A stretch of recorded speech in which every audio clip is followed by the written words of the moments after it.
வணிக சொந்தங்கள் அனைவருக்கும் வணக்கம். நான் படித்து, கேட்டு, உணர்ந்து ரசித்த சில சிறுகதைகளை உங்களோடு நான் பகிர்ந்து கொள்ள ஆசைப்படுகிறேன். டெல்லியில் மிகப்பெரிய கம்பெனி முன் ஒரு சம்சா வியாபாரம் செய்து கொண்டிருந்தார் ஒரு பெரியவர். அந்த சம்சா வியாபாரம் அந்த வட்டாரத்தில் மிகவும் பிரபலமான அடைந்த ஒரு கடையாகும். அந்த கடையின் முன் இருக்கக்கூடிய கம்பெனியில் அந்த ஒரு மேனேஜர் வந்து இந்த சம்சா கடையில் சம்சா சாப்பிடுகின்ற போது பேச்சு கொடுத்தார் அந்த பெரியவரிடம். பெரியவரே, நீங்கள் நல்லா சம்சா போடுறீங்க, நல்லா நிர்வாகம் பண்ணுறீங்க, உங்களுடைய திறமைக்கும் உங்களுடைய தகுதிக்கும் எங்கள் கம்பெனியில் நீங்கள் தொழிலாளியாக இருந்தால் இந்நேரம் கம்பெனி மேனேஜராக என்னை போல் ஆயிருக்க முடியும் என்று அந்த மேனேஜர் சொன்னார். அந்த பெரியவரோ அதற்கு ஆமாம் ஆமாம், ஆனால் இப்போதும் உங்களை விட நான் உயராக இருக்கிறேன், நான் எப்போதும் தாழ்ந்ததில்லை என்று கேட்டார்.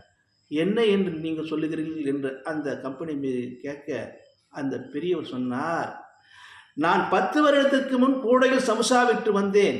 அப்போது இங்கு 10,000 ரூபாய்க்கு இந்த தொழிலை செய்தீர்கள்.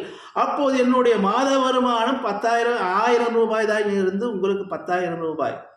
ஆனால் இப்போது என் நிலை என்றால் மாதத்துக்கு நான் 1 லட்சம் சம்பாதிக்கிறேன், அதற்கு மேலும் சம்பாதிக்கிறேன். இப்போ இருக்கக்கூடிய கடையும் எனக்கு சொந்தமாக இருக்கிறது. உங்களிடையும் இப்போது 1 லட்சம் சம்பாதிக்கிறீர்கள். எனக்கு பிறகு என் மகன் நேரடியாக முதலாளியாக வருவான். ஆனால் உங்களுக்கு பிறகு உங்களுடைய கம்பெனியில் நீங்கள் மேனேஜராக இருக்க முடியாது. உங்களுடைய முதலாளி மகன்தான் மேனேஜராக இருப்பானே தவிர உங்களுடைய மகன் மீண்டும் 0விலிருந்து துவங்கிதான் அந்த மேனேஜர் என்ற பதவிக்கு வர முடியுமே தவிர என் மகன் அப்படி இல்லை என்று கேட்டார்.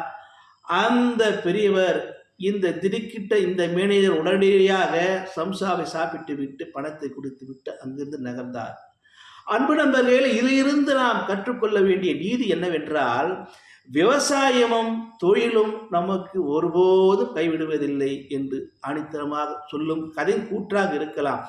ஆனால் என்னுடைய மனக்கருத்து ஒன்று இருக்கிறது.